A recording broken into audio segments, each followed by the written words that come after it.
My name is Mrs. Madi Partovi, And I'm Dr. Ryan Partovi. and we are co-owners of Aspen Wellness Institute. And our overarching commitment to the world is the end of human disease now. I'd like to take a moment to create who my husband, Dr. Ryan Partovi, is for the world. He is the doctor of doctors. He doctors with a lion's heart. And that lion's heart shows up in so many areas of his life, in the way that he is a husband to me and the way that he is a father to our boys. And the way that he doctors puts patients first. And he has spent hours upon hours with people, really getting into the foundation of their health and how to optimize it. He's so distinct in the way that he operates. And his incredible lens of naturopathic, integrative, and holistic medicine is so necessary in this time. Thank you. That was beautiful, baby. Appreciate your introductions. I would love the opportunity to introduce my wife, Madi Partovi. She really, the space in which all of the things that she just described about me arises in our relationship, in our family, with our boys. Without the foundation and the space that she provides, there's no way that we would have anything that we have today. What do I mean by space? Well, it can be something as small as making sure that the boys have their lunches prepared and that they're dressed and ready to go in the morning. It can be everything from making sure that we need whatever we're doing in terms of the practice, in terms of the newsletters. I mean, she writes the most amazing newsletters. So the patients, to me, the part of you that's so amazing is that the patients that come back to us and they say what they really love about our practice, it's not just me. It's that we have this team, which is so extraordinary. They'll say, really, I have these two people, Madi and Ryan, who were there for me when I needed them. And that to me really shows kind of the symbiotic relationship that we have. And that without you, well, I mean, I practiced without you for the first, I guess, 8 years of my practice. And it's not like I was not doing good work, but it was like a whole new world of a practice when you joined in terms of our ability to support people and outreach to people and grow. And it's just, we wouldn't have the life, I would certainly not have anything remotely like the life I have today if not for you and what you've been able to provide for me and for our family. And I mean, it's been an incredible, I guess, 8 years now, so just about. When I wake up every morning, I constitute myself in two ways. I wake up with the possibility of aliveness and alacrity, because I truly believe that every being has a right to experience a life of aliveness and alacrity. So alacrity is cheerful readiness, for those who don't know, because I never learned that word growing up, but go ahead. I love that word. And the other is that I wake up not knowing you. So that there's a blank canvas between us, and so that I discover you newly. And it really sets the stage for us to parent powerfully. It sets the stage for us to husband and wife powerfully, and just unleash our individual brilliance out in the world. Yeah.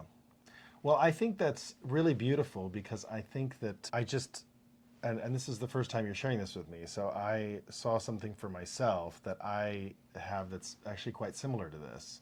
And it's basically that every morning when I wake up, and it may not be right when I wake up, just so we're sure, just maybe after I've had some tea, I am really engaged in choosing to love you like I did at the very beginning of our relationship. And it's like a choice. People often don't realize that. It's like, oh, I either love somebody or I don't. I have passion for them or I don't.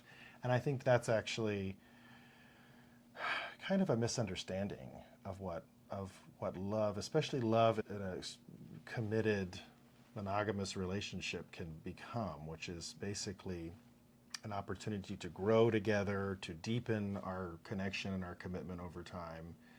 And yet it requires choice. It's not like, oh, it's just going to happen. And I think it really empowers me as husband, as father, to, in the moments where we're dealing with breakdowns, we're dealing with upsets, we're dealing with whatever life throws at us. And it's like, okay, well, where am I going to come from? I'm coming from love. And when you're literally saving lives, when you're literally, jumping somebody from the hospital, and we're tag teaming what has to be done. And so, well, just to be clear, I'm not the one getting them out of the hospital. They're checking themselves out of the hospital and then calling me and saying, Dr. Partovi, I'm transferring my care to you. What can you do? And then we're like, all right, well, what can we do? So in the most beautiful of times and in the most challenging of times, it's our commitment as a couple to come from this wholeness. Because I truly, strongly believe that wholeness begets wholeness, which is where we come from with everything. And today, we're going to go to bat for women and for women's health. And I'll say something that may seem radical. I'm going to say that the conventional medical system leaves women feeling marginalized. It leaves women feeling left without answers. And it leaves women really dealing with feeling isolated, like maybe something is wrong with them, or they don't know where to get answers. I'd like to say that there is a different way. Okay, there is a way like in between for women. And yeah, I mean, in terms of the marginalized element, I think that's the nature of our current healthcare system in general. I think that children are marginalized by our current healthcare system. I think that adults and I think elderly are to some degree as well, although we definitely have a system that is very focused on elder care as a general time period in life. The health insurance system in and of itself is really hoping, their entire business model is hoping that you have a heart attack 500 miles from the nearest hospital, and so that they don't have to pay a dime. And so understanding that health insurance is just that. It's meant to cover you in case there's some sort of emergency, but it's really not health coverage. Helps you understand why the entire system then is sort of built around reacting to emergencies. It's sort of like the current healthcare system is the ambulance sitting at the bottom of the cliff waiting for you to fall off, whereas what we're doing, and you'll talk more about this, but what we're doing is we're sort of putting the fence up at the top of the cliff, putting up signs that say, be careful, there's a cliff here, don't lean too far over, this cliff is unstable, turn back now. And I think that's fundamentally an attempt to try to prevent the kind of marginalization that we see on an ongoing basis from people who find that either the conventional healthcare system is either not getting them the kind of answers or support they need. They're frustrated because it's like, okay, we'll try this drug. How about this next drug? If that doesn't work, we'll try another drug. And that there's no real options outside of drugs or surgery. So, I mean, there's a lot of different ways we could go with that, but I think... Well, here's on the court, like what that kind of conversation would look like in a doctor's office. All your labs look normal. We'll recheck them again in 3 months, which is like the same 5 labs. Yeah. Or here's an antibiotic, and oh, your textbook. It's an easy case. Here's a pharmaceutical that will fix the problem. It damages your gut flora, your gut biome. It leads to depression. Those are, I'm not a doctor, okay, and I'm gonna defer to my husband to speak on that. Yeah, I mean, certainly what we would say is that it affects your immune system. Let me explain to you how what you eat, especially, not necessarily gut microbiome, but maybe what you put in your body can absolutely affect your mood, whether it be the essential fatty acid balance. We know that people who don't have enough omega-3s versus omega-6s, the ratio is off, too many omega-6s, which people talk about seed oils all the time. Well, seed oils are high sources of omega-6. But if that's the case, then that increases inflammation. It also increases your risk of anxiety, depression, many different mental illnesses. Even schizophrenia can be affected by omega-3, omega-6 fatty acid balance. And then I think the other thing to say about the diet and mental health is that you can end up with, for example, there's a protein in wheat called wheat germ agglutinin, which has the ability to get through the gut lining, and there's a couple different ways it can do that, but it can actually travel up to the brain and the rest of the nervous system and can basically activate an enzyme called dopamine beta hydroxylase. And dopamine beta hydroxylase is the enzyme that converts dopamine into epinephrine and norepinephrine, which sometimes most people know as adrenaline or noradrenaline. And so you can end up with this sort of fight or flight anxiety kind of a neurotransmitter response, and by basically eating too much wheat, and even whole wheat is actually even worse. And so what's fascinating is that you end up with too much of those anxiety associated neurotransmitters, not enough of the dopamine. Dopamine is the calm focus neurotransmitter. So this sort of classic pattern of anxiety with depression is often made worse by eating wheat and not enough meat. So the advice that we often give people is eat meat, not wheat. Thank you for that. Yeah. Thank you for that deep dive. Yeah. Women are... I think people need to hear the deep dive to some degree, Yes, because it's yeah. like people hear, oh, well, my gut affects my depression. They're like, what? That doesn't make any sense. And the thing is that there is a mechanism by which it happens. And people, not that everything has to have a specific line drawn mechanism, but I think it helps people who especially are coming from the more hard-nosed scientific front, like me, who are kind of looking for that mechanism. They want to see the line drawn.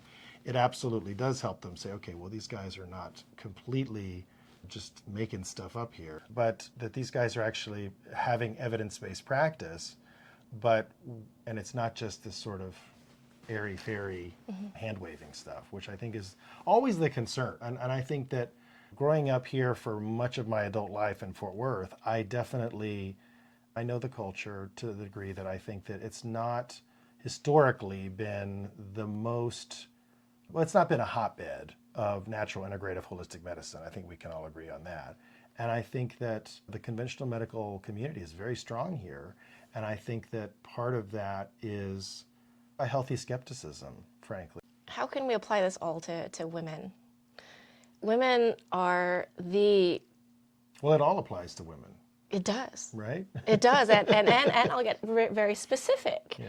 Women are such extraordinary receivers and linchpins to like the workings of society, starting with their relationship with their selves, starting with the relationship with their husbands and partners and children. So having a family work. And then if you speak to maternal entrepreneurship, or female entrepreneurship, that's another thing. That's a huge contribution to society. And so, absolutely, women's health is something that matters to us. And I will tell you that it's really heartening to witness you, like the way that you doctor the women that you love in your life. Me, for one, I'm one of your most coachable patients. I'd say that's true. I'll give you that, for sure. Yeah. And your mother is just, she's so exquisite. Yeah, and I'm just thinking about her. I love you, Nana. She's very coachable as well. And she's taken on, like, for the past, 25 years? Yeah, well, I mean, I definitely have been interested in health and well-being since I was probably 19. And then I started really making some big shifts in my life around age 21. So that would have been almost 25 years ago. Yeah. Certainly. And then she pretty shortly thereafter took it on herself. Right. So to witness you. She had, but to be fair, because if she were here, I know what she would say. To be fair, her is always had a commitment to health and well-being. But She the has, specific yeah. pathway that led me through to go to naturopathic medical school and to learn about the kind of personalized medicine is definitely what you're referring to in terms of what I kind of brought back to her. But I mean, I grew up going to health food stores, the Sunflower Shop here locally in Fort Worth. This was a place that from the moment we moved here was the place that we frequented. So it's definitely, she had a degree in human ecology from SFA, and she always emphasized nutrition. She actually taught nutrition, and I forget exactly what it was, but she, prior to going more into the fashion side and taking over the fashion classes at Pascal, she was all into doing the nutrition. She would want you to know that it wasn't this one-sided thing, that it actually, and she's right, Yes. that my interest in it arose from her commitment to it. I love that you touched on that. I love that you brought that up because it's generational. Yeah. You know that. Absolutely. Yeah, that love and that wholeness that you come from, that you continue to pass on, and that you impart with our children. And I'd say the same thing for me. We were just talking yesterday about whenever I was sick as a child. My parents didn't pop a Tylenol. They went through Chinese, Vietnamese medicine. They took us through implementing all of those treatments, which worked, which allowed my immune system to mount a response and for my inner workings to do what they were designed to do. And it's just so beautiful. I want to give that to everybody. I want to provide the access for everyone to experience that transformation in their life, especially women. Right. And especially mothers, women entrepreneurs, single women, because I tell you, and we'll touch on this, that fertility rates are drastically declining. And that deserves a real look, like a deep dive into. And I know that IVF and all the assisted reproductive technology exists. Well, but you have to ask yourself, why is it that, okay, yeah, there's always been people who've struggled with fertility even back in biblical times. Mm-hmm. But the question is, why is it that we're seeing more and more couples having to go to those technologies over the course of the last few decades? It's like the use of those technologies, it's not just because they're more available now. They're becoming more available because the demand is there. Why is the demand there? Well, because there are more and more people struggling with fertility issues. So yes, and so I'm going to pose a question, and for everyone out there, like if there was a way to start with a natural approach, nutraceuticals, food-derived medicines, personalized nutrition, the way that you eat that honors your individuality and your genetics, a lifestyle and a mindset, what would it make possible for you to access all of those things and implement all of those things into your life versus going right to taking that pill that has a ton of side effects and unintended consequences? And going right to IVF, which also has a lot of unintended consequences that it's not talked about. Women are injecting themselves with the synthetic hormones and petroleum derivatives and experiencing these side effects. And everything's supposed to be okay because 30% of those women have babies from this. Wouldn't you want to take a look at the foundation of your health and wellness? Like the very thing that the foundation and all the bricks that are built from fundamental health and wellness. A way of approaching medicine that honors you as an individual and not just the cookie cutter approach. Like, here's pharmaceuticals for everybody, medicine for everybody, one pill that will solve all your issues for everybody. Well, and I just want to be clear, it's not that we don't believe in using pharmaceuticals for anything, but it's really more, let's start with creating the foundation. Let's start with very personalized nutrition, because one person's food is someone else's poison. So anybody who's selling a one-size-fits-all diet obviously needs to get out of the 1970s. But the point is that basically you start with there. You start with lifestyle. You start with exercise. You start with sleep. You start with stress management, social interaction, fun and play. Get all those dialed in. Then bring on some nutraceuticals, food-derived medicines like you mentioned, that help to sort of both offset the deficiencies that are present in our modern food supply and also to help compensate for all the additional toxins that we're exposed to. I mean, something like 45,000 new toxins in the last 70, 80 years that have been introduced to our environment, an average of, I think, 256-ish floating around in any one of our bloodstream at any one time. So we need more nutrients to be able to process those chemicals and eliminate them. And then, if need be, botanical herbal medicines. Pharmaceuticals really only if we have to, and then surgery is a last resort. Now, look, sometimes you have somebody come in, let's say they have an operable tumor. A lot of times the first thing I'll say is, well, I have a good oncologic surgeon I can send you to, right? I mean, I'm not saying it always has to follow this pattern, but I am saying that we have to look at it more dispassionately, more logically, more from a perspective of what is really in the best interest of the patient rather than what's in the best interest of the hospital, where when you have some hospital administrator breathing down your neck to improve the bottom line, and this is the algorithm you have to follow and take everybody through because it's going to maximize my profits, which means I get to make more money. And look, I mean, what can I say? I'm calling it like I see it.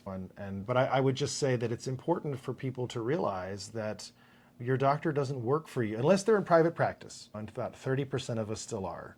Unless your doctor's in private practice, they don't work for you. They work for big pharma, they work for big hospital, and that's just the reality. So I wish it weren't the case. And I have a lot of colleagues and friends that are in that environment, and they're doing their best, but it's like, to some degree, their hands are tied. Even if they want to prescribe things that are off-label, if they want to prescribe things that are natural, there's no mechanism by which they can do that. So I think that's really part of what we're providing for people. And also, so it's not, I'm saying that to moderate the message of like, yeah, obviously you want to start with natural stuff, but it's not like you don't want to throw the baby out with the bathwater. Right, either. so I'm so glad that you went there. Yeah. Because I'll give you some examples of case studies. You are a doctor that's not beyond telling a patient that you need these pharmaceuticals to dial back the damage that's been done. Yeah. Right?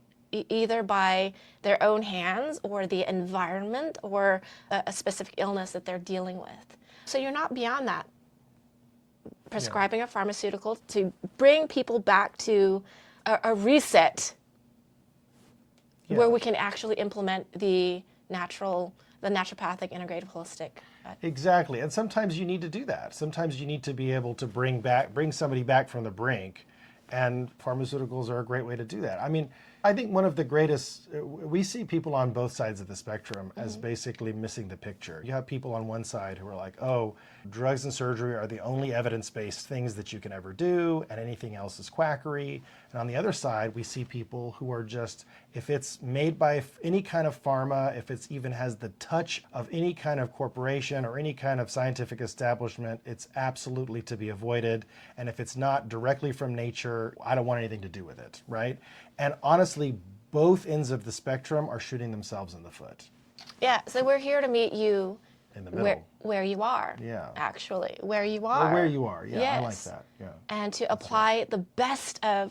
Yeah, and that's such a great point before you finish your thought. Like, where you are, as in, like, if you're over here, maybe I'm the guy that holds your hand through, like, okay, but you really need this one drug, right? And then if you're the person who's over here, then it's like, okay, but let's get some nutrients on board. Like, let's take care of some foundational health and wellness so that maybe these drugs can work. And then I think that there's a huge middle ground that we can play in as well. But. So I'd love to go through the life stages of a woman, starting with young adult, Why starting there? I thought we were starting like from birth. Yeah, okay, let's start from birth. Actually, I would say 6 months before, because Yeah. really Oh, that's yeah. when really, if you look at the kind of things that affect a woman's life, really any of our lives, but the nutrients, the health and fitness of the mother, all of those things which are going to be preparing the environment of the womb to be able to carry a healthy child.